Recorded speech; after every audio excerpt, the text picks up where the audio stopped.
اظہر حسین کی کہانی۔ یہ زندگی اتنی آسانی سے سمجھ میں آنے والی نہیں۔ جن دنوں مجھے اور رومی کو کتاب بینی اور سگریٹ نوشی کی لت ایک ساتھ لگی تھی، ہم دنیا کی ہر مخلوق کی زندگی کے ہر موضوع پر بے تکان بحثیں کرتے تھے۔ ہم شہر کے بیچوں بیچ بہتی نہر کے کنارے پر ٹانگیں پانی میں ڈبو کر بیٹھ جاتے اور تب تک نہ اٹھتے جب تک زیر بحث موضوع پر یونانی فلسفیوں سے لے کر پاکستانی دانشوروں تک کے خیالات کا تجزیہ نہ کر لیتے۔ انہی نشستوں میں ایک بات ہمارے مشاہدے میں آئی تھی کہ ہماری پڑھی جانے والی کتابوں میں سے کوئی بھی کتاب ایسی نہیں تھی جو چائے، پراٹھے، روٹی، گوشت، سبزی وغیرہ کے لذیذ بیان سے شروع ہو رہی ہو۔ کتابیں کھانوں کی خوشبوؤں سے خالی تھیں۔ میں نے اس کمی کو رومی سے زیادہ محسوس کیا تھا۔ مجھے حیرت ہوئی تھی، ہمارے لکھنے والے لہسن، ادرک، پیاز، ٹماٹر، دھنیا، ہلدی، مرچ، نمک، زیرہ، لونگ، دار چینی، اجوائن، گھی اور تیل جیسی اہم چیزوں کو جن کا زندگی میں بڑا دخل ہے اپنی کتابوں میں جگہ کیوں نہیں دیتے؟ ان مسالوں اور مسالوں سے بننے والے پکوانوں کا عورت اور مرد کے سمبندھ کی اونچ نیچ سے گہرا رشتہ ہے۔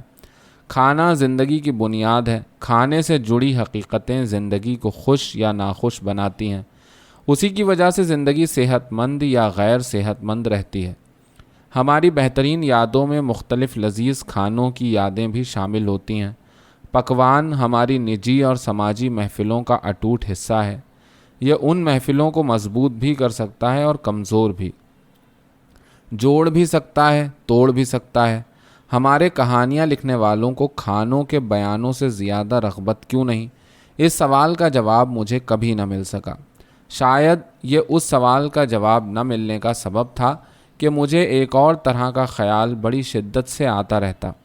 میں نے کبھی کوئی کتاب، کوئی کہانی لکھی تو میں اس کی ابتدا باورچی خانے کی سرگرمی یا کھانے کی میز پر چلنے والی چمچوں اور پلیٹوں کی سریلی موسیقی سے کروں گا۔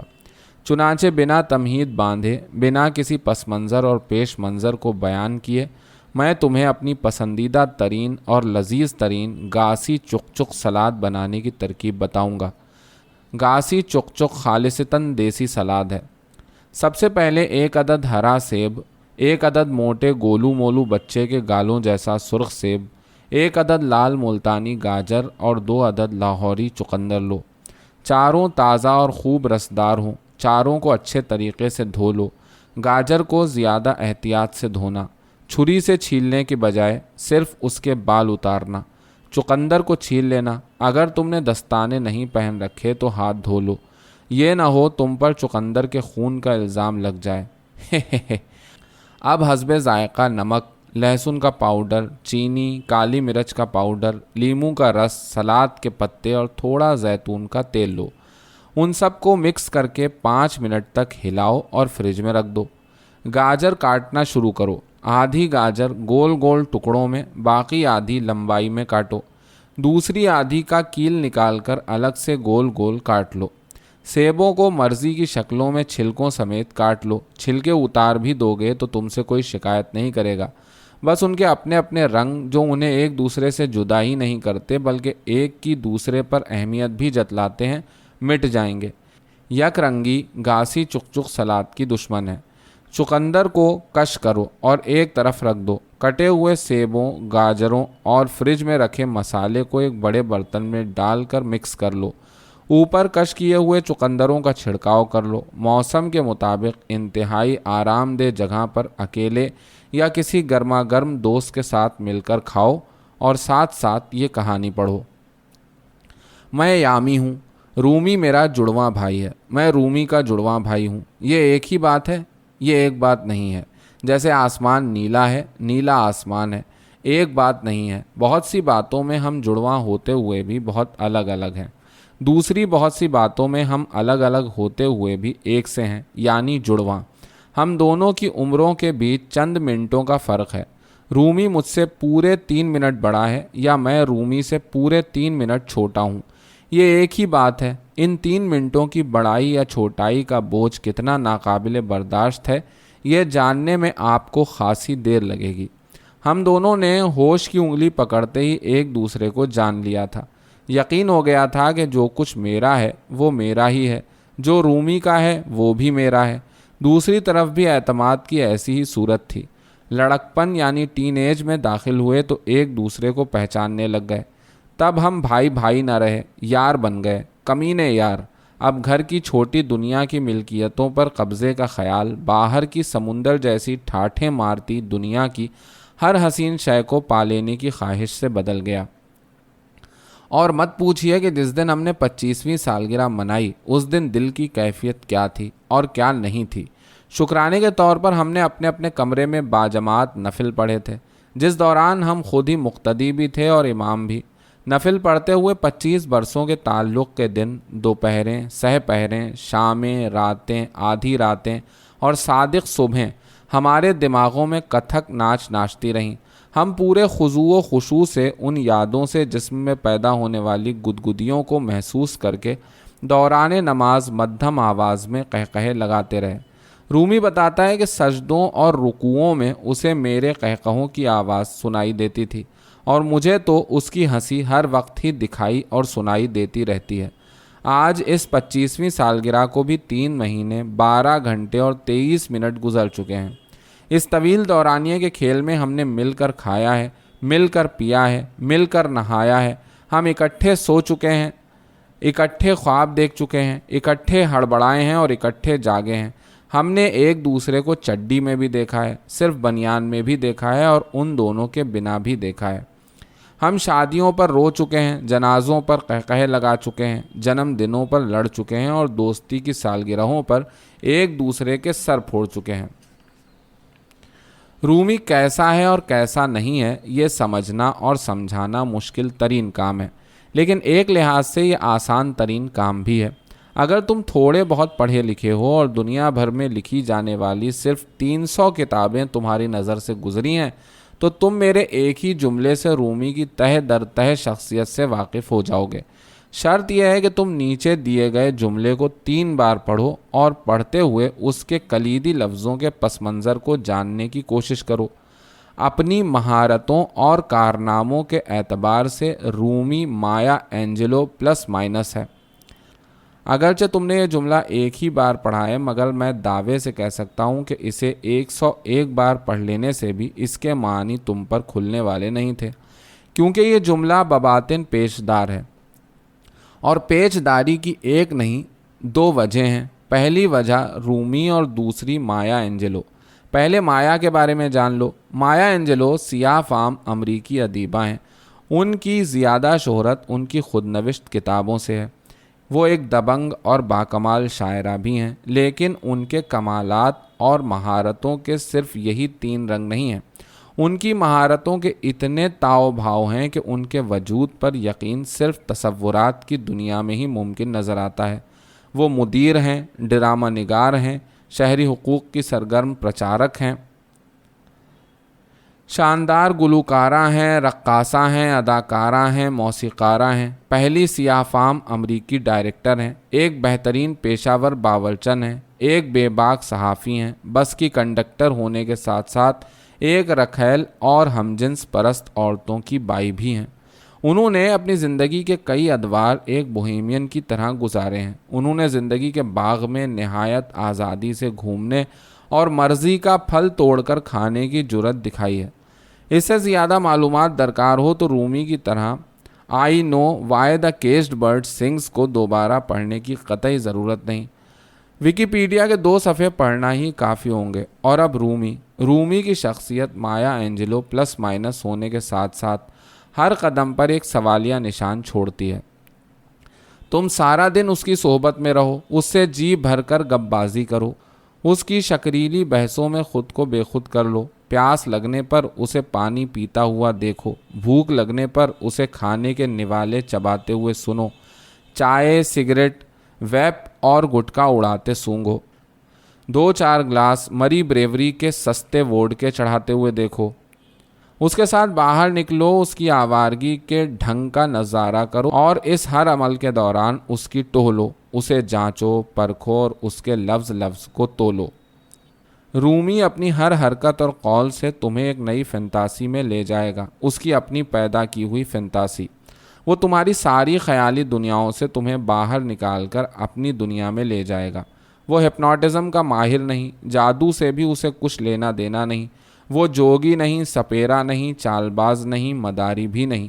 بقول اس کے اگلے چند برسوں میں بہن یک زندگی مجھے کچھ تماشے دکھانے والی ہے، تبھی اپنی کچھ سمجھ آئے گی۔ ابھی تو توے کی کالک ہے ہر طرف، یعنی اسے خود اپنی سمجھ نہیں۔ میں سالہ سال سے پل پل اس کے ساتھ ہوں، مجھے اس کی دنیا ساری دنیا سے الگ نظر آتی ہے، اور اس الگ پنے کو میں مثالوں اور چند بے ترتیب واقعات کے بیان ہی سے واضح کر سکتا ہوں۔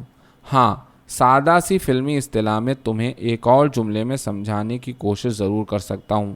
رومی آف بیٹ ہے۔ رومی کو دیکھتے ہی سب سے پہلے تم اس کے بالوں سے ملتے ہو، اس کے پورے سر، ماتھے اور کانوں کو ڈھانپتے ہوئے گھنے بال، بظاہر نہ زیادہ لمبے نہ زیادہ چھوٹے، انہیں درمیانے کہنا بھی جھوٹ لگے گا۔ عام بالوں کی طرح یہ بال خاموش اور لہردار بھی نہیں ہیں۔ ان سیاہ اور بھورے رنگ کے بیچ کے کسی رنگ کے بالوں کو تم گھنگرو گھنگریالے کہو تو مناسب لگے گا۔ جیسے حرکت ملنے پر گھنگرو بجتے ہیں، اسی طرح سر کی حرکت اس کے بالوں میں گھنگروؤں کی مدھم چھن چھن پیدا کرتی ہے، لیکن اس چھن چھن کو ہر کوئی نہیں سن سکتا۔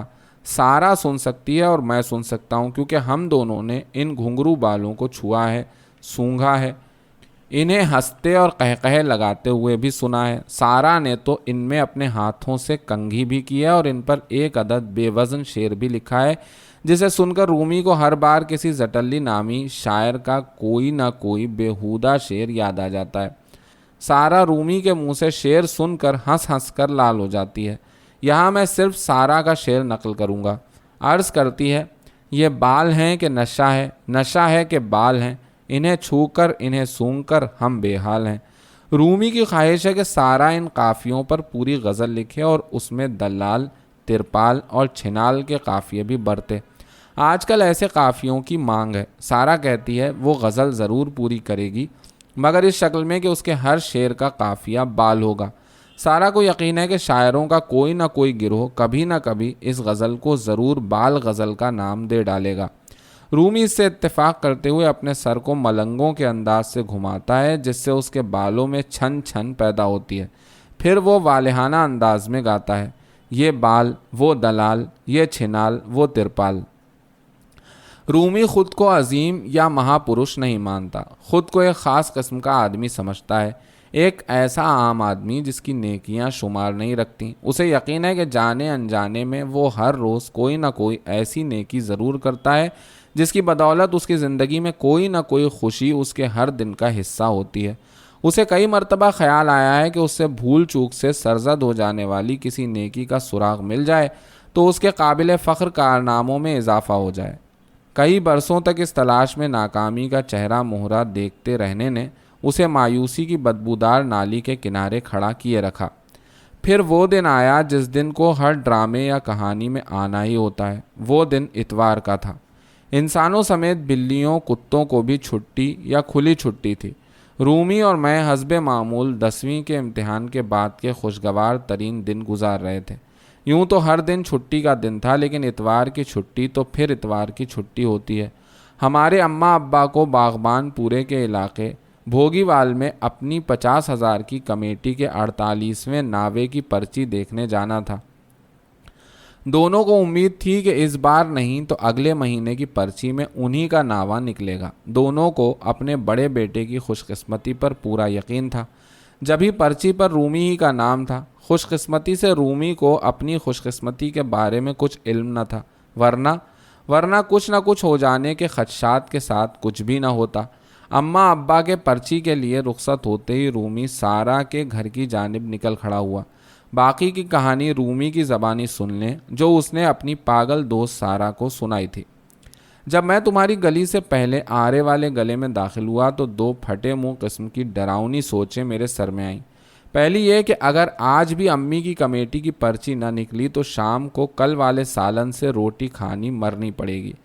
ابو کی جیب پہلی تاریخ سے ہی یامی کے دماغ کی طرح خالی پڑی ہے اور امی کے بٹوے میں 50 کے 2 نوٹوں کے علاوہ صرف میڈورا کی لال لپسٹک اور لکڑی کے دانوں والی تسبیح ہی بچی ہے۔ تسبیح کے ورد امی کے پہلے کبھی کام نہ آئے اور نہ آئندہ کام آئیں گے۔ 50 کے نوٹ وہ 30 تاریخ سے پہلے نہیں خرچ کرنے والی۔ دوسری دو منہی سوچ یہ آئی، اور یہ سوچ مجھے 2130 بار پہلے بھی آ چکی ہے، کہ ابھی مجھے آرے والی گلی کی نالی کے کنارے پر 1000 روپے کا نیا نکور نوٹ مل جائے تو تمہارے گھر جانے کے بجائے اپنے گھر ہی واپس چلا چلوں، اور 1000 روپے کو خرچ کرتے ہوئے دکاندار کو شک ہو جائے اور میں پکڑا جاؤں تو کیا اس ساری ٹینشن کا برا اثر میرے میٹرک کے رزلٹ پر پڑے گا؟ 1000 کا نیا نکور نوٹ نحوست کی نشانی ہوتا ہے، میرے دادا کے دور پار کے ایک رشتہ دار کہا کرتے تھے۔ میں نے 1000 کے نوٹ پر 1000 بار لعنت کی۔ ابھی میں نالی کے کنارے پر آنکھیں ٹکائے 1000 کے نوٹ پر لعنتیں بھیج ہی رہا تھا کہ مجھے بلی کا ادھموا بلونگڑا نظر آیا۔ تمہیں بتا دوں کہ مجھے بلونگڑے اور بلونگڑی کے بیچ فرق خوب معلوم ہے۔ میں رب سونے کی ساری کہانی سمجھ گیا۔ 1000 روپے کا نوٹ اٹھانے سے بچاتے ہوئے اس نے مجھے ایک نیکی کا عمل کرنے کا موقع دیا تھا۔ میں نالی کے کنارے پر جھکا اور آخری سانسیں لیتے ہوئے بلونگڑے کو اٹھا کر بائیں ہاتھ کی ہتھیلی پر رکھ اور کھڑا ہو کر ایسے لمحوں میں کی جانے والی نیکی پر مختلف زاویوں سے سوچنے لگ گیا۔ پھر مجھے فوری گھر کو پلٹ جانے کا خیال آیا۔ احتیاطاً میں نے نالی کے کنارے کی جانب آخری نظر دوڑائی، وہاں کسی نوٹ کا نام و نشان نہیں تھا۔ گھر داخل ہوتے ہی میں نے سب سے پہلے بلونگڑے کو غسل خانے کی بالٹی میں تاری لگوائی۔ خود پر ٹھنڈا پانی پڑنے سے اس میں چند لمحوں کے لیے ہلچل پیدا ہوئی، مگر فوراً ہی وہ بالکل بے حرکت ہو گیا۔ میں نے ہلایا جلایا، بلو اٹھو جیسے حوصلہ افزا جملے بولے، مگر بلو نے رتی برابر حرکت نہ کی۔ بلو بے جان ہو گیا تھا۔ مجھے یہ سب نہیں دیکھنا تھا۔ اچانک میرے ذہن میں وہ بہترین خیال آیا جو سال میں صرف ایک ہی بار آتا ہے۔ میں نے بلونگڑے کو اٹھایا، ایک کپڑے سے خشک کیا اور سیدھے باورچی خانے میں آ گیا۔ خدا کا شکر یہ ہوا کہ اتوار کے باوجود بجلی آ رہی تھی۔ میں نے اون کا سوئچ لگایا، ٹھپ سے دروازہ کھول کر بلونگڑے کو اون کے اندر پلیٹ پر لٹایا اور دروازہ بند کر کے 2 منٹ پر لگا دیا۔ اس دوران میری آنکھیں مسلسل بے حس جانور پر رہیں۔ ٹھیک 55 سیکنڈ پر اس کے بدن میں حرکت پیدا ہوئی۔ 1 منٹ 10 سیکنڈ پر ننھا بلّا شیشے کی چکر کاٹتی پلیٹ پر اٹھ کھڑا ہوا اور گول گول جھولے جھولتے ہوئے میاؤں میاؤں کرنے لگا۔ میں نے فوری اون کا دروازہ کھولا، نئی زندگی پا لینے والے کو باہر نکالا۔ وہاں اس منظر کا چشمدید گواہ تو صرف میں ہی تھا، لیکن ایک انہونی ہو گئی تھی، مردہ زندہ ہو گیا تھا۔ مجھے سمجھ میں نہیں آیا کہ اس خوشی میں کس کو پکاروں۔ میں نے دماغ پر زور دیا اور پھر نام کے یاد آ جانے پر مسکرا دیا۔ میں نے بینجامن تھامسن کا شکریہ ادا کیا جس نے 2 صدیوں پہلے اون بنایا تھا۔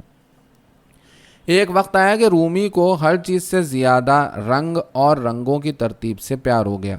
رنگ اس کو چلتے چلتے روک دیتے، رنگ اسے ہنسا دیتے، رنگوں کی بے ترتیبی اس کی آنکھوں میں آنسو لے آتی، رنگ اس کے چہرے پر قہقہے بکھیر دیتے، رنگ اس کو اتنا غصہ دلاتے کہ اس کی آنکھیں سرخ ہو جاتی، ہونٹ سیاہ اور چہرہ پیلا بلکہ کہیں کہیں سے نیلا ہو جاتا۔ یوں اس کا چہرہ بہت برے اور بھدے رنگوں کا مرقع بن جاتا۔ ایسے میں اس کے پسندیدہ رنگوں کی جھلک ہی اسے بحال کرتی۔ ایک دن پارک میں بیٹھے بیٹھے رومی کو تتلی دکھائی تو بولا، یامی دیکھ، یہ تتلی کے رنگ ہیں جو اس میں ایسا چاسو قسم کا اعتماد پیدا کر دیتے ہیں کہ وہ پھولوں کا رس چوستے وقت بھیڑ جیسے دھانسو بدماش سے بھی نہیں گھبراتی۔ میں نے پڑھا ہے کہ رنگ ڈھیلے سے ڈھیلے اور نازک سے نازک جاندار کو بھی ہٹا کٹا ہونے کا احساس دیتے ہیں۔ پتہ ہے سارا میرے ساتھ چپکنے سے کیوں گھبراتی ہے؟ وہ تپڑی واسوں کی طرح گہرے رنگ پہنتی ہے، کالے، بھورے، سرمئی، نیلے۔ کالے رنگ پر وہ چڑیل مرتی ہے، اور تو اور جوتیاں اور چپلیں بھی گہرے رنگوں کی خریدتی ہے۔ تم دیکھنا جس دن اس نے میرا کہا مانتے ہوئے ہلکے جامنی، ہلکے پیلے، لال یا سفید رنگ کے سوٹ اور انہی رنگوں کی جوتیاں پہننا شروع کر دیں، اس کے اندر اعتماد اور جرأت آ جائے گی۔ اس کی عقل کی موریاں کھل جائیں گی، تب وہ ہمیں صرف لڑکے سمجھنے کی بجائے انسان سمجھے گی۔ انسان اور دوست ہمیں ویسے ہی ملا کرے گی جیسے وہ نازی، کبرا اور فاطمہ لوگوں سے ملتی ہے۔ گہرے رنگوں نے اس پاگل کے دماغ کا ستیہ ناش کیا ہوا ہے۔ رومی کی بہت سی دوسری باتوں کی طرح یہ باتیں بھی محض مجھے خیالی اور بے بنیاد محسوس ہوتی، لیکن پھر ایک شام رنگوں کے حوالے سے میں اس کے نقطۂ نظر کا قائل ہو گیا۔ سارا کی بڑی بہن کی تیل مہندی تھی۔ شادی کے پنڈال میں ہر طرف چمکتا دمکتا پیلا رنگ غالب تھا۔ زیادہ تر خواتین نے بھی پیلے، سرخ اور نیلے لباس پہن رکھے تھے۔ شاید پہلی بار رنگوں کا حسن مجھ پر اچھا اثر کر رہا تھا۔ میں رومی کا منتظر تھا کہ وہ آئے اور میں اس سے رنگوں کی باتیں کروں۔ میں نے ہر طرف آنکھیں گھمائیں، رومی کہیں نظر نہ آیا۔ اور تو اور کبرا، نازی اور فاطمہ کی ٹولی میں سارا بھی کہیں نظر نہ آئی۔ میں اٹھ کر پنڈال سے باہر آ گیا۔ گو کہ مدھم سی مگر پنڈال سے باہر بھی رنگوں کی روشنی صاف دکھائی دیتی تھی۔ میں کچھ دیر کھڑا رہا، بوریت سے تنگ آ کر واپس پنڈال میں پلٹنے ہی کو تھا کہ میری نظر قناتوں کے پیچھے کھڑے رومی اور سارا پر پڑی۔ دونوں ایک دوسرے کے ہاتھوں میں ہاتھ دیے کھڑے تھے۔ سارا قہقہے لگاتی ہوئی جوش سے اپنا سر رومی کے سینے پر مارنے کی کوشش کر رہی تھی، اور رومی جھجک تو نہیں، کسی اور ہی وجہ سے ہر بار خود کو اس سے پرے سرکا دیتا۔ میرے بلند آواز میں کھنکھارنے نے دونوں کو ڈرا دیا۔ دونوں نے ایک دوسرے کے ہاتھ چھوڑ کر میری طرف دیکھا۔ سارا ایک لمحے کے لیے سنجیدہ ہوئی، پھر زوردار قہقہا لگایا۔ رومی نے سارا کو پنڈال کی جانب دھکیل دیا اور خود میری طرف دوڑایا۔ وہ بات جو میں کہنے والا تھا اس نے کہہ دی۔ بیٹا، دیکھا لال پیلے رنگوں کا سیکسی اثر؟ ایسا نہیں تھا کہ ان دنوں رومی صرف پھولوں، تتلیوں، درختوں، کاغذوں، کپڑوں اور بل بورڈوں کے رنگوں ہی میں دلچسپی لیتا تھا۔ اسے دکانوں، گھروں، مسجدوں، بازاروں، سڑکوں کے اندر اور باہر کی چیزوں کے رنگوں میں بھی اتنی ہی دلچسپی تھی۔ یہ تو بس اتنی مثالیں ہیں جتنی میں یاد کر پا رہا ہوں۔ رومی ہر جگہ ہر قسم کی چیزوں کو ان کے اچھے یا برے رنگوں کے حوالے سے ہی پسند یا ناپسند کرتا تھا۔ اگر ہم سبزی لینے جاتے تو میری توجہ خریدی جانے والی سبزیوں پر ہوتی، جبکہ رومی ہر قسم کی سبزی کو گھور رہا ہوتا۔ یہی نہیں، وہ سبزی والے کو بھی سر سے پاؤں تک دیکھتا اور منہ میں اس کے بدن پر دکھنے والے مختلف رنگوں کے نام بڑبڑاتا۔ ایک دن مجھے امی نے کریلے اور پیاز خریدنے بھیجا ہوا تھا۔ حسب معمول رومی میرے ساتھ تھا۔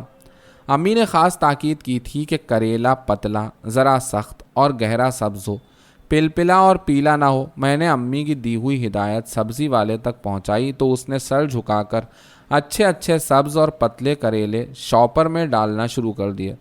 رومی پہلے تو تمام سبزیوں اور دکان کے اندر باہر کی چیزوں کو بغور دیکھنے میں مصروف رہا، لیکن جب میں نے سبزی والے کو پیسے دینے کے لیے ہاتھ بڑھایا تو رومی نے میرا ہاتھ پکڑ لیا۔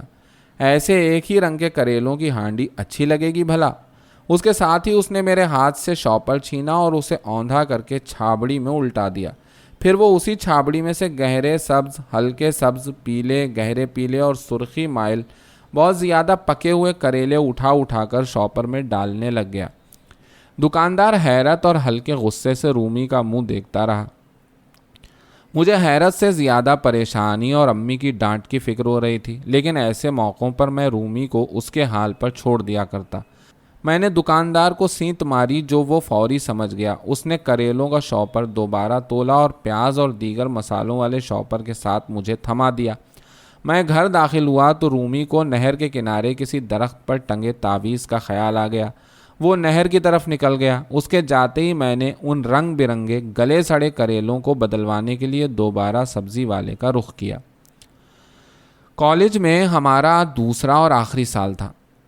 انگریزی ادب کی کلاس میں ڈاکٹر ڈینس کو ہارڈی کی شاعری پڑھاتے پڑھاتے کچھ یاد آ گیا۔ وہ یکایک خاموش ہو گئے۔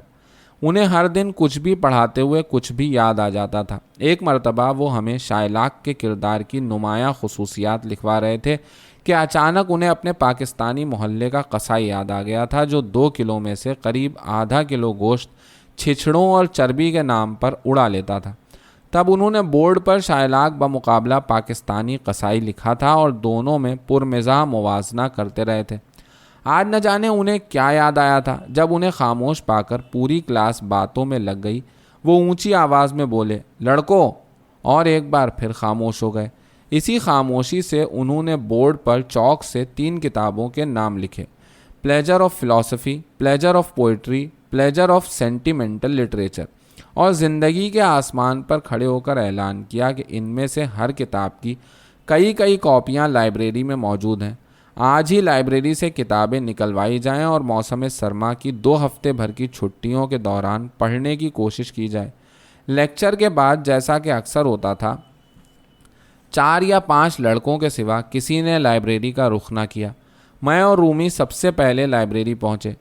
چیمے کے ابا کالج کے لائبریری اسسٹنٹ تھے۔ محلے داری کا خیال کرتے ہوئے وہ ہمیں کیٹلاگ کے وسیلے کے بنا ہی متعلقہ الماریوں تک رسائی دلوا دیتے تھے۔ ہم نے تلاش شروع کی۔ بدقسمتی سے تینوں میں سے ایک بھی کتاب اس وقت دستیاب نہ تھی۔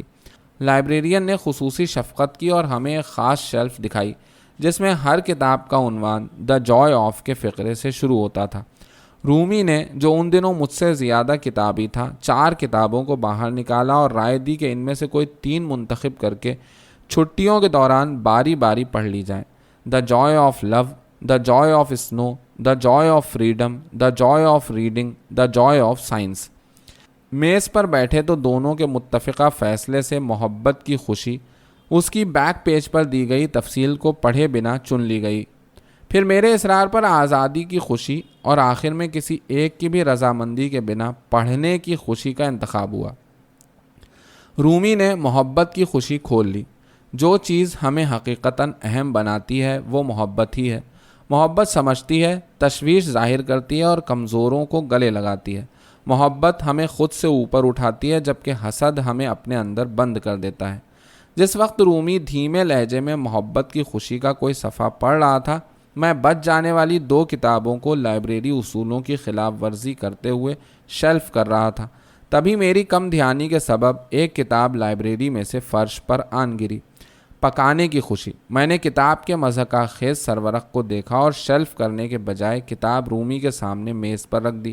کتاب پر ایک نہایت گرم حسینہ کی مسکراتی تصویر تھی جس نے سفید کچھی کے ساتھ سفید ٹی شرٹ پہن رکھی تھی جس میں سے اس کے پستانوں کی چوچیاں نمایاں تھیں۔ اس نے ہاتھ میں لمبوترا بینگن تھام رکھا تھا اور کیمرے کی طرف دیکھتے ہوئے وہ جو کچھ کہہ رہی تھی وہ اس کے ہونٹوں سے ذرا اوپر ایک کیپشن میں لکھا تھا، اونلی شیفز نو مائی ٹیسٹ۔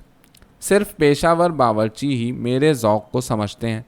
رومی کی کتاب پر نظر پڑتے ہی میں نے اس کے کان میں ایک رمزی بات پھونکی۔ رومی سمجھ گیا، ہم شیف بنیں گے۔ میرے پیشہ ور شیف بننے کے آثار تبھی ظاہر ہو گئے تھے جب میں بمشکل 7 سال کا تھا۔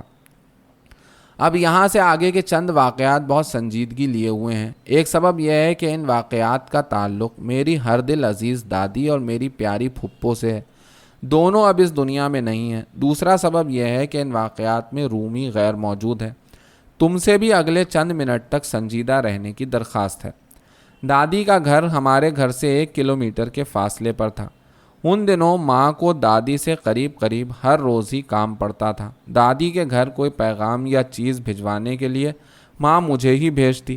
ماں کو لگتا تھا کہ میں رومی کی طرح راستے میں زیادہ دیر کھڑا نہیں رہتا اور یہ کہ مجھے بھیجی جانے والی چیز کو کھول کر دیکھنے اور پرکھنے کی کوئی خواہش نہیں ہوتی۔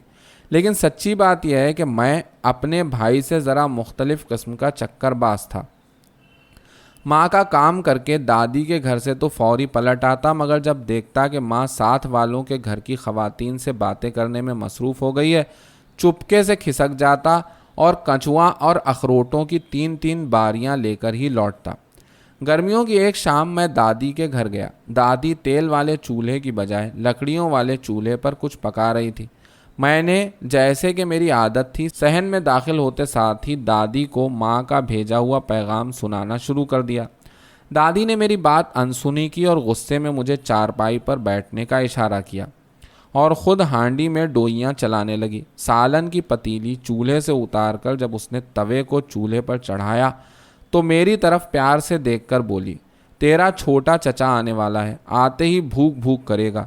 میں ہانڈی روٹی کر لوں پھر تیری ماں کی بات سنوں گی۔ تیری ماں کی فرمائشیں کون سی چھوٹی ہوتی ہیں؟ اچھا ہوا شیطان تیرے ساتھ نہیں آیا آج۔ شیطان کے ذکر سے مجھے کنچے یاد آ گئے۔ میں جیب میں سے کنچے نکال کر اپنے ساتھ کلی جوٹا کھیلنے میں لگ گیا۔ پھپھو نے مجھے گھڑے کا ٹھنڈا پانی دیا جو میں ایک ہی سانس میں پی گیا۔ پھپھو ہی نے دادی کے پہلو میں پڑی ہنڈیا میں سے 2 ڈوئیاں بھر کر ایک چھنی میں ڈالیں اور اس میں چمچ رکھ کر چھنی مجھے تھما دی۔ سالن سے بھری کٹوری کو دیکھ کر مجھے حیرت ہوئی۔ دادی ہمیشہ سالن کے معاملے میں سخت کنجوس رہی ہیں۔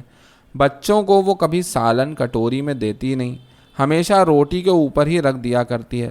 شوربے والا سالن ہونے پر بھی 2 آلو اور ڈوئی پر لگا ذرا سا شوربہ، اور پھپھو اتنی ہمت والی نہیں تھی کہ دادی کی مرضی کے خلاف مجھ پر مہربان ہو جاتی۔ سب سے انوکھی بات یہ تھی کہ روٹیوں سے کھایا جانے والا سالن کٹوری چمچے کے ساتھ روکھا کھانے کو کیوں دیا جا رہا تھا۔ پھپھو میری حیرت بھانپ گئی، ہنستے ہوئے بولی، دیکھتے ہی جاؤ گے یا کھانا بھی شروع کرو گے؟ یہ چاولوں کی کڑھی ہے، اسے روٹی سے بھی کھاتے ہیں اور روٹی کے بنا بھی۔ چاولوں کی کڑھی؟ میں نے یہ نام پہلی بار سنا تھا۔ امی بیسن کی کڑھی بناتی تھیں، سبھی بناتے ہیں پکوڑے ڈال کر، لیکن یہ چاولوں کی کڑھی تھی۔ میں نے ناک کٹوری کے قریب لے جا کر سونگھا، خوشبو بڑی زبردست تھی، بیسن کڑھی سے بالکل مختلف۔ میں چمچہ چمچہ کھانے لگ گیا۔ کیا مزیدار تھی چاولوں کی کڑھی! سب سے الگ بات یہ تھی کہ اس کا ذائقہ کسی اور سالن کی یاد نہیں دلا رہا تھا، یہ بالکل نیا اور لذیذ سالن تھا۔ میں نے منٹوں میں کٹوری چٹ کر دی، کھانے کے دوران آنے والی رومی کی یادوں کو بار بار جھٹکتا رہا۔ پھپھو کے پوچھنے پر کہ کیسی لگی، میں نے حیرانی سے بھری آنکھیں پوری کھول کر سر ہلا کر بہت مزیدار کہا۔ پھپھو ہنس پڑی۔ نہ پھپھو نے اور نہ دادی نے مجھے مزید کھانے کی صلاح ماری۔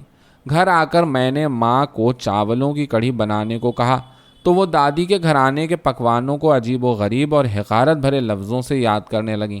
ان کے نزدیک چاولوں میں مرچ مسالے ڈال کر پتلا پتلا پکانا اور انہیں سالن سمجھ کر روٹی کے ساتھ کھانا بہت ہی معیوب کام تھا۔ میں نے بچپن، لڑکپن اور جوانی میں دادی کے گھر سے چاولوں کی کڑھی کئی بار کھائی۔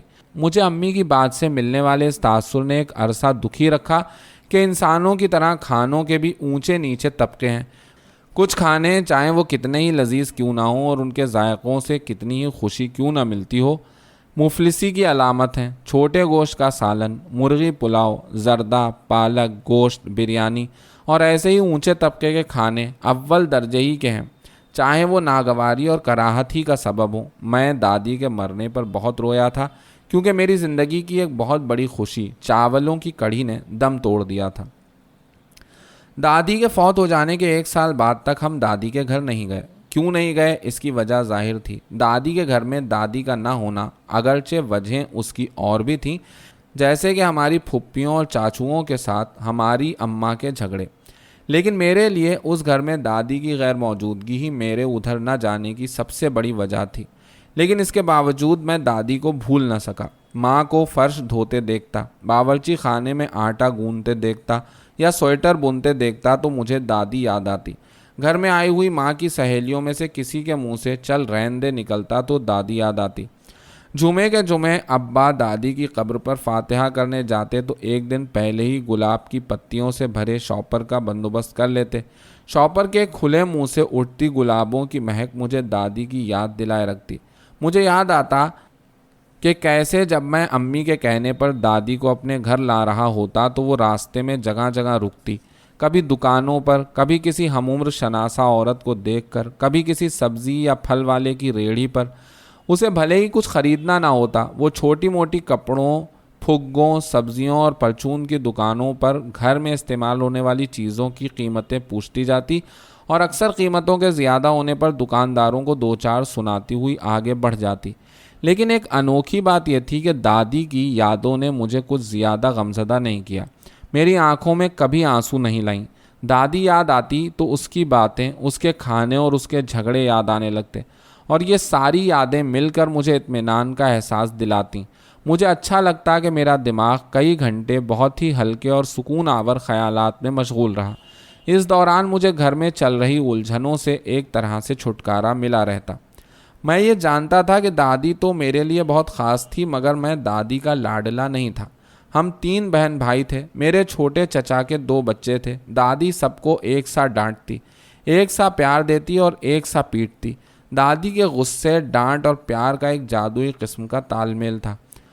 ادھر وہ سب بچوں کو خوب ڈانٹ ڈپٹ کر اور 2 چماٹے لگا کر بیٹھتی، اور اس دوران چچا یا پھپھو کسی بچے کو ڈانٹ دیتے تو وہ ڈانٹنے والوں کی لفظی دھلائی کر دیتی۔ یہی نہیں، ڈانٹ کھائے ہوئے بچوں کو ساتھ چمٹاتی اور گولی، ٹافی، جو کچھ بھی اس کی گتھلی میں سے نکلتا وہ سب میں برابر تقسیم کر دیتی۔ کوئی اعتراض کرتا کہ خود تو ڈانٹ کے ساتھ چھترول بھی کرتی ہو، اور دوسرے ایسا کریں تو ان پر چڑھ دوڑتی ہو تو بڑے اطمینان سے کہتی میں بھلا کب ماروں یا ڈانٹوں انہیں، میرا اپنا خون ہے۔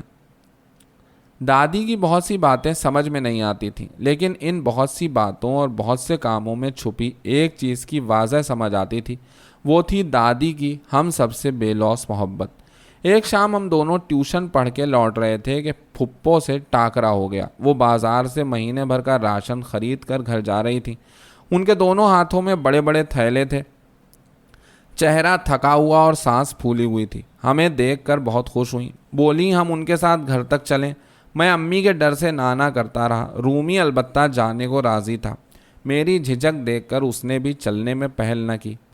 پھپھو نے زیادہ اصرار نہیں کیا۔ اپنے بھاری بھرکم تھیلے جو کچھ دیر پہلے انہوں نے زمین پر ٹکا دیے تھے دوبارہ اٹھائے اور چل پڑیں۔ ہمیں ان پر بہت ترس آیا۔ ہم نے ایک دوسرے کو دیکھا اور دوڑ کر تھیلے ان کے ہاتھوں سے چھین کر اپنے ہاتھوں میں کر لیے اور پھپھو کے ساتھ ساتھ چلنے لگ گئے۔ گھر پہنچ کر انہوں نے ٹھنڈا پانی پہلے ہمیں پلایا اور بعد میں پورے 3 گلاس خود پیے۔ میں نے انہیں غور سے دیکھا۔ ان کے چہرے پر ویسی تازگی اور رونق نہیں تھی جیسی دادی کے زمانے میں ہوا کرتی تھی۔ وہ مونڈے سے اٹھیں اور چارپائی پر ہمارے ساتھ جڑ کر بیٹھ گئیں۔ تم لوگ اس گھر کو بالکل ہی بھول گئے، کبھی کبھی ملنے آ جایا کرو۔ کہیں بھابھی نے یہاں آنے سے منع تو نہیں کر رکھا؟ نہیں، اماں نے تو کچھ نہیں کہا، لیکن آپ کی تو شادی ہونے والی ہے، آپ یہاں سے چلی جائیں گی۔ رومی کی بات پر پھپھو مسکرا دیں۔ تو کیا ہوا، جہاں جاؤں گی وہاں ملنے آ جایا کرنا۔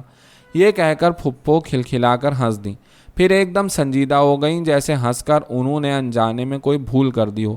کچھ دیر کے بعد وہ اٹھیں اور غسل خانے میں چلی گئیں۔ جب واپس آئیں تو ان کا منہ دھلا ہوا تھا اور ان کی آنکھیں سرخ تھیں۔ وہ اندر جا کر روئی ہوں گی۔ کیا کھاؤ گے، کچھ میٹھا یا نمکین؟ کچھ نہیں، شام کی اذانیں ہونے والی ہیں، امی پوچھیں گی ٹیوشن سے دیر کیوں ہوئی۔ تم دونوں اور امی سے ڈرنے والے، تم تو جنوں بھوتوں سے بھی نہ ڈرو۔ 7ویں میں ہونا اب؟ 8ویں میں، ہم دونوں ایک ساتھ بولے۔ ماشاء اللہ، تم تو جوان ہو گئے ہو، 2 سال اور گئے تو تم دونوں کالج میں ہوگے، تب بھی امی امی کرو گے کیا؟ جھوٹے کہیں کے۔ ہم دونوں اچھے بچوں کی طرح چپ رہے۔ اچھا بتاؤ، گڑ والی سوئیاں کھاؤ گے؟ جھٹ پٹ تیار کر دوں گی۔ ہاں ہاں کھائیں گے۔ رومی نے مجھے سوچنے کا بھی موقع نہ دیا۔ اب تم دیکھتے جاؤ کہ تمہاری پھپھو کیسے مشین کی طرح اسپیڈ مارتی ہے۔ پھپھو ایک پھرتی سے گیس والے ڈبل چولہے جلا کر سوئیاں پکانے لگیں۔ رومی منجی پر لیٹ کر انگڑائیاں لینے لگا۔ میں نے ارد گرد دیکھا، لکڑی یا تیل والے چولہے کا کہیں نام نشان نہ تھا۔ انہوں نے ایک دیگچی میں پانی اور گڑ کی 2 ڈلیاں ڈالی، اسے ایک چولہے پر رکھ دیا۔ دوسرے چولہے پر دوسری دیگچی میں پانی ابلنے کے لیے رکھ دیا گیا۔ اس دوران وہ ایک چھوٹی سی کٹوری میں سوگی اور الائچیاں دھونے لگیں۔ ہمیں بوریت سے بچانے کے لیے وہ باتیں بھی کرتی جاتیں۔ میرا دھیان ان کی باتوں سے زیادہ دونوں چولہوں پر چڑھی گڑ گڑ کرتی دیگچیوں اور پھپھوں کے تیز تیز کام کرتے ہاتھوں پر تھا۔ کھانا پکنے کا عمل مجھے ہمیشہ پراسرار لگتا تھا۔ سمجھ میں نہیں آتا تھا کہ کیسے 4-5 مسالوں کے مکسچر سے ایک بہت ہی لذیذ سالن تیار ہو جاتا ہے، کیسے 3 الگ الگ ذائقوں والی چیزیں، گڑ، پانی اور میدے سے بنی سوئیاں، پکنے کے جادوئی عمل کے بعد ایک بالکل نئے ذائقے کو پیدا کرتی ہیں۔ کئی بار گھر میں امی کو باورچی خانے میں کھانا بناتے اور پکاتے دیکھتا تو ان کے قریب کھڑا ہو کر دیر تک مشاہدہ کرنا چاہتا، لیکن ہر بار امی ڈانٹ کر باہر نکال دیتی۔ آج زندگی میں پہلا موقع تھا کہ میں پوری آزادی، بے فکری اور خوشی سے گڑ والی سوئیاں پکنے کے عمل کو اتنے قریب سے دیکھ رہا تھا۔ یہ میری زندگی کا بہت اہم واقعہ تھا۔ میں نے پھپھو کو بتایا کہ میرا دل چاہتا ہے کہ یہ سوئیاں میں خود بناؤں۔ پھپھو کھلکھلا کر ہنس دیں اور بولیں کہ یہ کام لڑکیوں کا ہے، بہتر ہے میں اس کام سے دور ہی رہوں۔ سوئیاں پک گئیں تو پھپھو نے ان میں دیسی گھی ملایا اور چینی کی 2 بڑی پلیٹوں میں ڈال کر ہمارے سامنے رکھ دیں۔ سوئیاں کھانے کے دوران ہم ایک بار پھر دادی کے پکوانوں پر بات کرتے رہے۔ آخر میں پھپھو نے ہمیں یاد دلایا کہ دادی کے 40ویں پر چاولوں کے ساتھ دیا جانے والا لسوڑوں کا اچار دادی کے ہاتھوں کا بنا ہوا تھا۔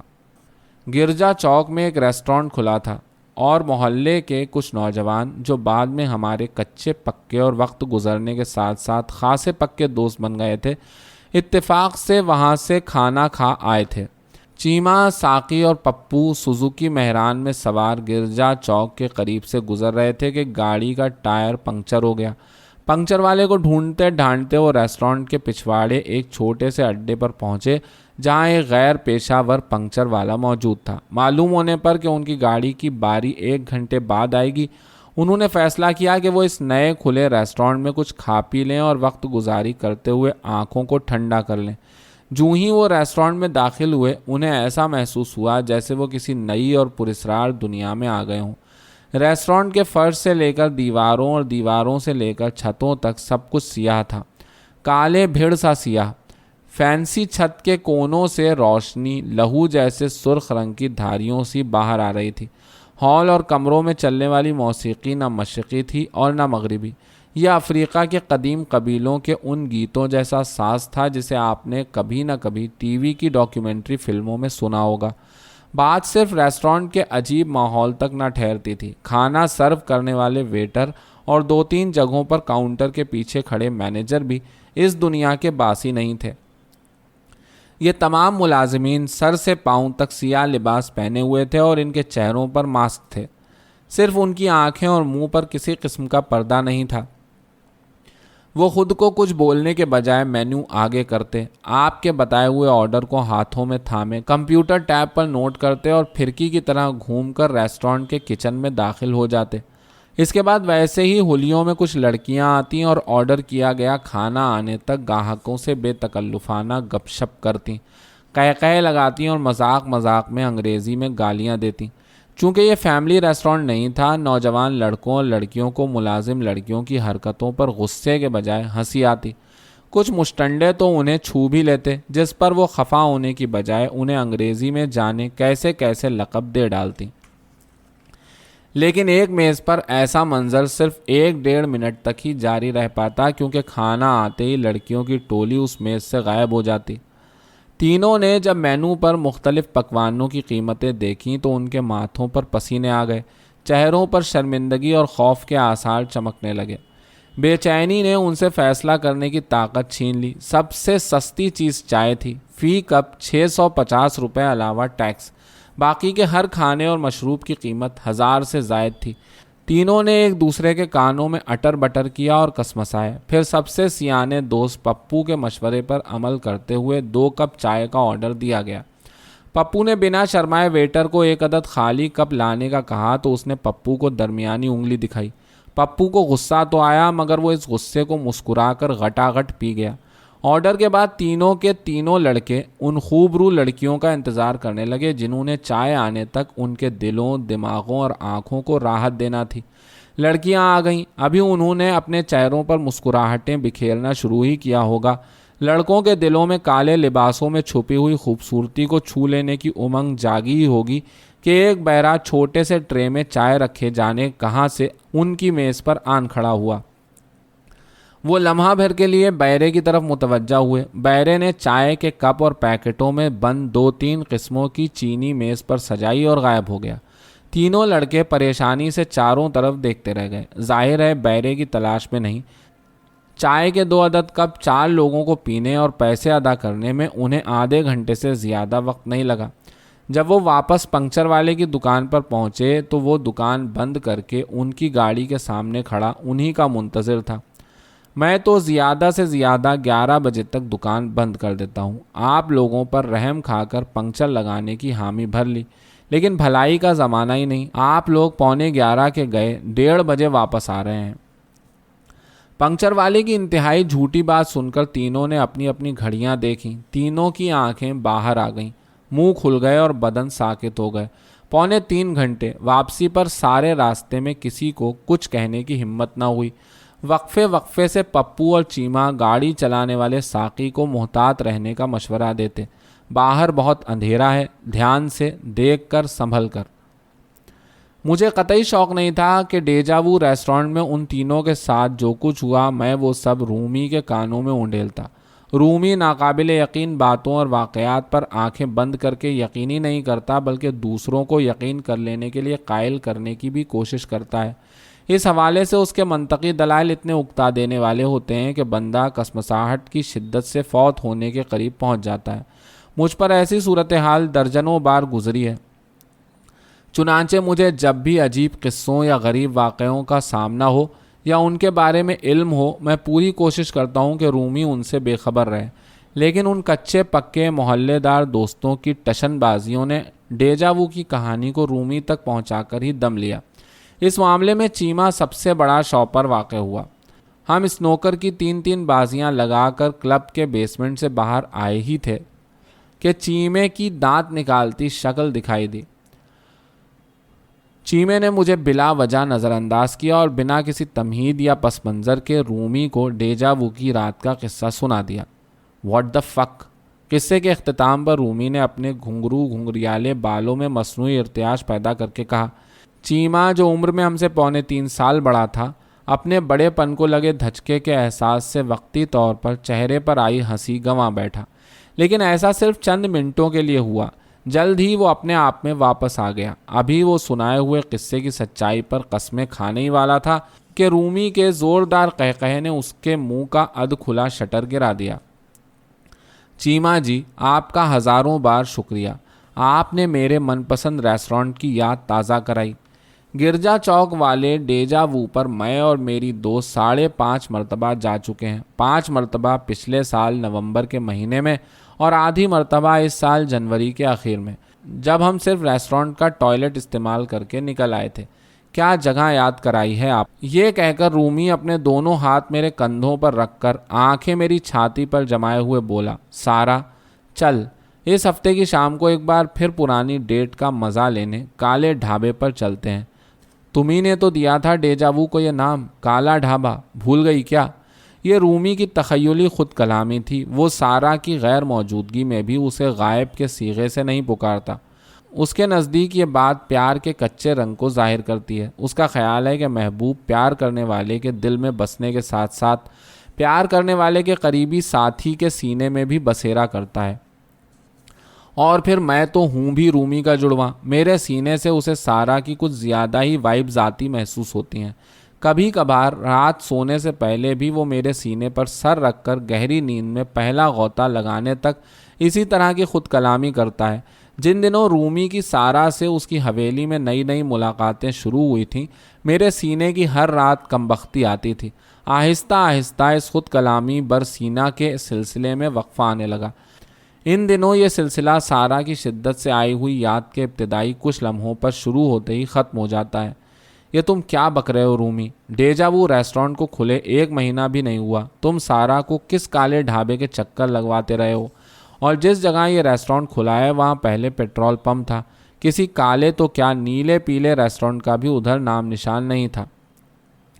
رومی نے میری حقیقت گوئی پر ایک بے سرا سا قہقہا لگایا اور اب کی بار چیمے کی گردن کے گرد اپنا بازو لپیٹ کر انڈین فلموں کے شراب میں دھت ہیرو کی اداکاری کرتے ہوئے بولا، دیکھ یامی، سستی شامی، عقل اتنی سستی چیز ہوتی تو سارے لاہور میں ریڑیوں پر بک رہی ہوتی، اور سب سے زیادہ تیرے پاس ہی ہوتی، کیونکہ تجھے ہر شے ریڑیوں پر خاصے سستے داموں مل جاتی ہے۔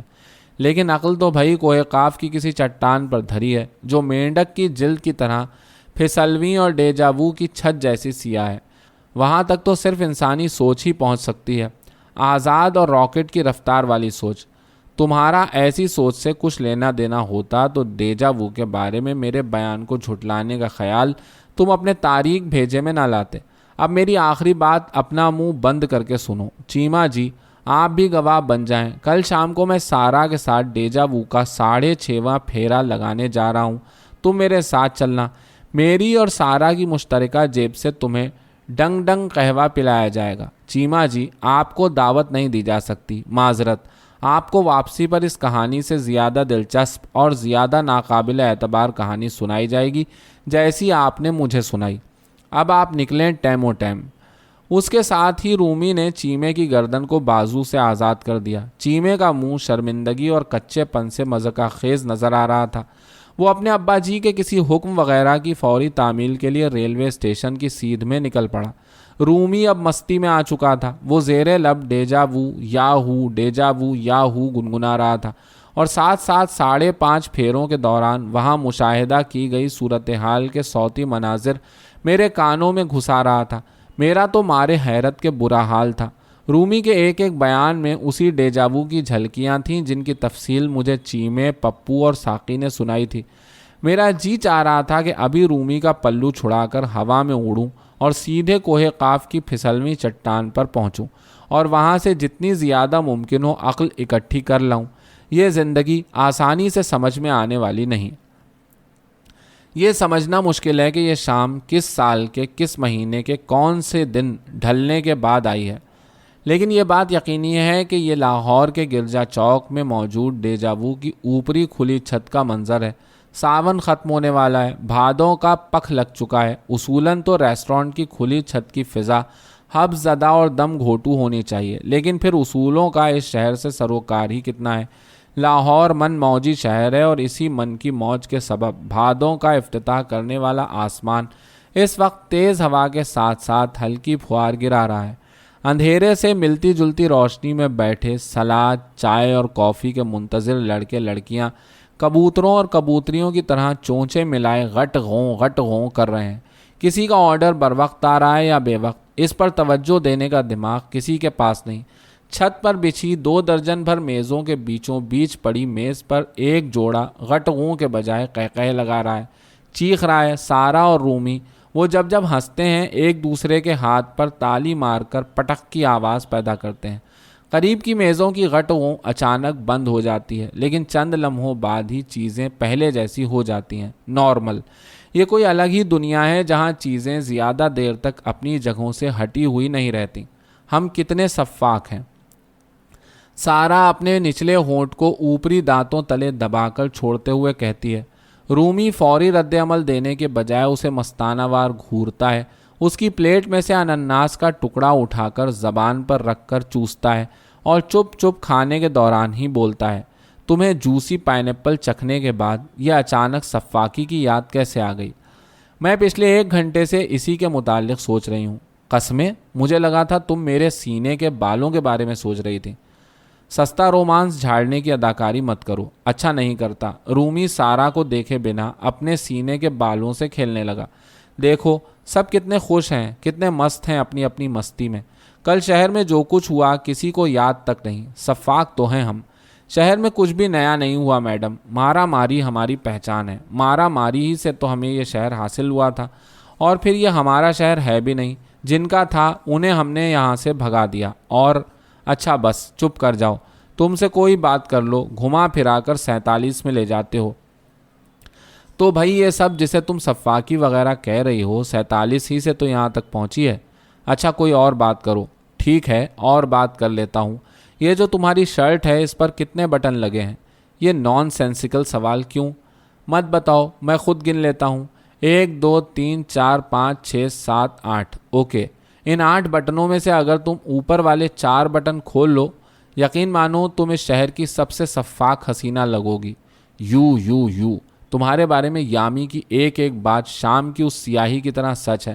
تمہیں زندگی میں خوش ہونے کی اداکاری کرنے کے علاوہ کوئی کام نہیں آتا، تو تمہارے نزدیک خوش ہونے کی اداکاری کرنا معمولی کام ہے؟ مجھے تو یہ سرے سے کام ہی نہیں لگتا۔ یہ صرف ایک فیشن ہے، فیشن جسے جلد ہی کسی اور فیشن کے ساتھ بدل جانا ہے۔ یہ فیشن ہے یا نہیں، اس پر تو تم سے 2 ہاتھ کر ہی لوں گا۔ ابھی بس اتنا بتا دو، کیا کوئی غمگین ہونے کی بھی اداکاری کرتا ہے؟ ہاں، میرے شفاق گارڈین عرف چچا، جنہیں تم بابا ایرانی کہتے ہو، 24 گھنٹے غمگین ہونے کی اداکاری میں مصروف رہتے ہیں۔ وہ شادی نہ کر سکے، وہ محبت نہ پا سکے، پھر ان کے سر پر 2 عدد لڑکیوں کے پالنے پوسنے اور کوسنے، کتنے مزے کے الفاظ ہیں۔ جیسی ذمہ داری آن پڑی۔ لڑکیاں بھی ایسی افلاطونی کہ سارا زمانہ ان کے گارڈین کی تربیت پر تھو کرتا ہے۔ عزت کمانا تھی، ذلت کما بیٹھے۔ اب ہر وقت خود پر غمگینی طاری کیے رکھتے ہیں بابا ایرانی۔ اور اگر ایسا ہو کہ کسی دن وہ غمگین ہونے کی اداکاری چھوڑ کر خوش ہونے کی اداکاری کرنے لگ جائیں تو تب ان کے بارے میں تمہاری رائے کیا ہوگی؟ اداکاری ہر قسم کی بری ہے، ایک بناوٹی شے۔ تو پھر کیسے خوش ہوا جائے؟ دل سے، اصل والی فیلنگ کے ساتھ، جیسے کچھ دیر پہلے میں خوش تھی، اس شعور کے بغیر کہ میں خوش تھی۔ تو اصل مسئلہ شعور کا ہے۔ چپ کر جاؤ، مجھے ان بیکار کی فلسفیانہ بکواسوں میں نہیں پڑنا۔ اس وقت تو بالکل نہیں پڑھنا جب مجھے ان بیٹھے ہوئے درجنوں شوخ شرارے جوڑوں کی شکلوں سے سفاکی کا سیاہ رنگ دکھائی دے رہا ہے۔ ویسے حد ہے یار، کل شام کو شہر کے پر رونق بازار میں چند حرامی جاہلوں نے توہین کا نعرہ لگا کر ایک معصوم کی بوٹیاں بنا ڈالیں، اور آج صرف ایک رات کے وقفے کے بعد اسی بازار کے پہلو میں واقع ریسٹورانٹ کی چھت پر چڑھے ہم وہ کیا کہتے رنگ رلیاں منا رہے ہیں۔ میوزک، کھانا، گرل فرینڈ کی کمپنی اور بارش کی رومانٹک پھوار، زندگی مزیدار، یہی نعرہ لگا رہے تھے نا یہاں بیٹھ کر کچھ جوڑے۔ تم کل والے دماغ خراب کر دینے والے واقعے کو اس رنگیلے ماحول سے ملا کر دیکھو تو کیا تمہیں اس میں سفاکی نظر نہیں آتی؟ مجھے تو اس وقت ایک سیاہ پوش دوشیزہ اپنے ہاتھوں میں سوپ کا بڑا پیالہ اٹھائے ہماری میز کی طرف آتی نظر آ رہی ہے۔ ابھی ٹھنڈ رکھو، سوپ پی کر توانائی ملتے ہی تمہارے سارے سوالوں کے جواب پائنیپل کی خالی پلیٹ میں ڈال دوں گا۔ اگلے 15 منٹوں تک وہ دونوں چمچہ چمچہ سوپ چسکاتے رہے۔ دونوں ایک دوسرے سے یکسر لا تعلق ہو گئے۔ اس دوران پھوار ہلکی بارش میں بدل گئی اور میزوں پر جوڑے اٹھنے کو کسمساتے رہے، مگر اٹھا کوئی نہیں۔ یہ بلیک اینڈ وائٹ ماحول کتنے مزے کا ہے نا، سکون آور اور خاموش۔ رنگوں کے بنا زندگی کا اپنا ہی رنگ ہے، اس میں سفاکی کہیں چھپ چھپا جاتی ہے۔ آج کی شام تو تم نے سفاکی کے نام ہی کر دی۔ تم نے اتنی بار یہ لفظ بولا ہے اور اتنے مختلف زاویوں سے اس پر بلیک اینڈ وائٹ روشنی ڈالی ہے کہ مجھے یہ لفظ خاصا دلچسپ اور مثبت معلوم ہونے لگ گیا ہے۔ ویسے میں سوچ رہا ہوں ہم نے جتنی بک بک یہاں بیٹھ کر کی ہے، اگر کوئی اسے توجہ سے سنے تو وہ اس میں سے کیا نتیجہ اخذ کرے گا۔ اس کے ساتھ ساتھ میں یہ بھی سوچ رہا ہوں کہ وہ کچھ بھی نتیجہ نکالے، اس سے ہم دونوں کو گھنٹہ فرق نہیں پڑنے والا۔ ہا ہا ہا یار، باقی ساری باتیں تو ٹھیک ہیں یا غلط ہیں، مگر مجھے یہ سمجھنے میں خاصی دقت ہو رہی ہے کہ ان سارے منظروں میں کہاں ہوں۔ سارا کہتی ہے کہ وہ رومی نام کے کسی منڈے شنڈے کو جانتی تک نہیں۔ چیما کہتا ہے یار یامی، یہ کیا ہر وقت کبھی رومی تو کبھی یامی کی ایکٹنگ کر کے تھکتا رہتا ہے۔ امی کی خواہش ہے کاش اس کے ایک لڑکا اور ہوتا جس کا نام وہ یقیناً رومی رکھتی۔ میرے ہونٹوں پر رومی کا نام آتے ہی ابا کا پارا چڑھ جاتا ہے۔ تم ہی بتا دو یہ چکر کیا ہے؟